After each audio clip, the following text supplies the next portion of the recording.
Hey everybody, good morning. It's Tom here today, and it's a beautiful morning even though we are still in the midst of this COVID-19 lockdown. I have been self-isolating, probably like most of you, for weeks now. So my daily commute has consisted mostly of me going from the bedroom down to the basement. But it has left me wondering what my old commute would be like, you know, the old-fashioned commute where I actually got on my bike and went to work. I've been wondering how that has changed during this lockdown, and I'm gonna try it. It's rush hour. You never know. From the sounds of it, all I can hear is birds. But I'm gonna do the commute like I normally would and just see how things have changed. All right, let's go.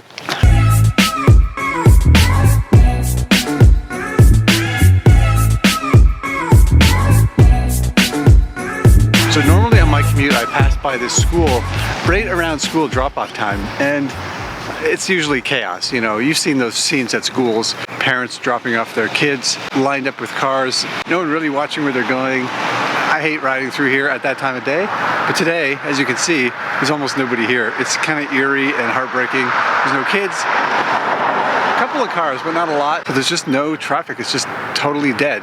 So yeah, it's kind of sad, but also it was really easy getting across that intersection.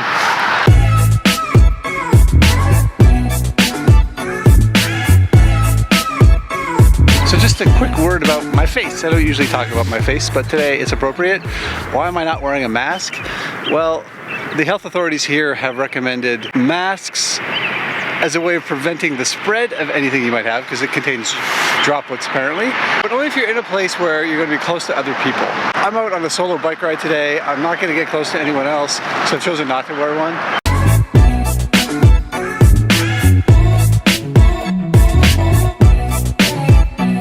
So I know I already said this, but I can't get over how quiet it is. The birds are everywhere. I occasionally pass a vehicle, but that's it. And it's just so quiet and peaceful. There is this impression that cities are loud, right? Well, that's not true. Cities are not loud. Cars are loud.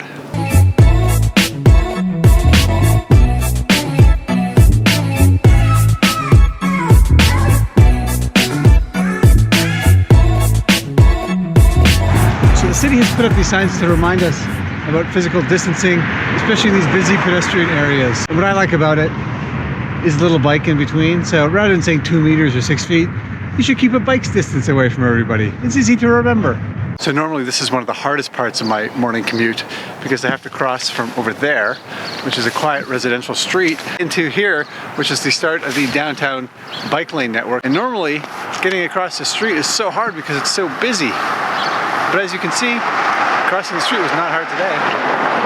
It's funny because when I get into the bike lane, every morning I have this big sigh of relief, because when you get into that bike lane, it just feels so much better and so much safer. Well, I didn't necessarily have that feeling today because, well, I feel that way everywhere.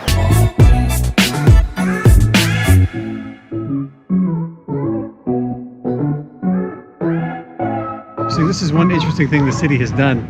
It's automated all of these, I don't know what you call them. We always call them beg buttons because you have to beg to cross the street. You know, some urbanists have hated these things for years because it seems to prioritize cars over pedestrians.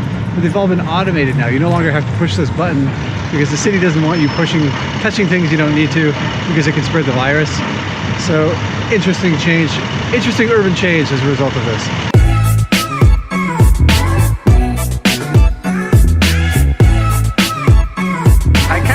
To say like, hey, when there's no cars, you don't need bike lanes either. But I didn't actually feel that. It's not that there's no cars, it's just that there's very few cars.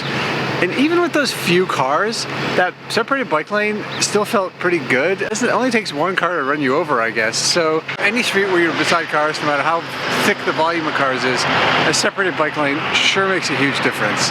Normally I avoid this street at all costs because it's so busy with cars. I would never record a video while riding down it. But now, it doesn't even matter. Yikes. All these businesses are closed. Who knows how many will make it back after all of this. I hope the street can get back to what it used to be, because it really is one of the pedestrian gems of the city. Wow. There's just nothing here. I'm just about at my destination. So that's it. I mean, this was the strangest commute I've had ever. Feels like a completely different city. And I mean, there is some pleasure in riding a bike through this, but under the circumstances, there's not a lot of pleasure. It still feels pretty terrible. I've really missed this morning commute. I feel so much better this morning just getting out, having some activity, seeing my city a bit. I was able to maintain that 2-meter physical distance between other people, so no worries there. I feel quite safe in the ride, and it was really actually enjoyable to get out. I might try to get out and do this anyway, make up a fake commute. Just get out and ride a little bit more, as long as I can. Anyway, I hope you're all staying safe out there. Please listen to your local health authorities. Thank you, healthcare workers, and hopefully we'll get back to normal soon. See you next time.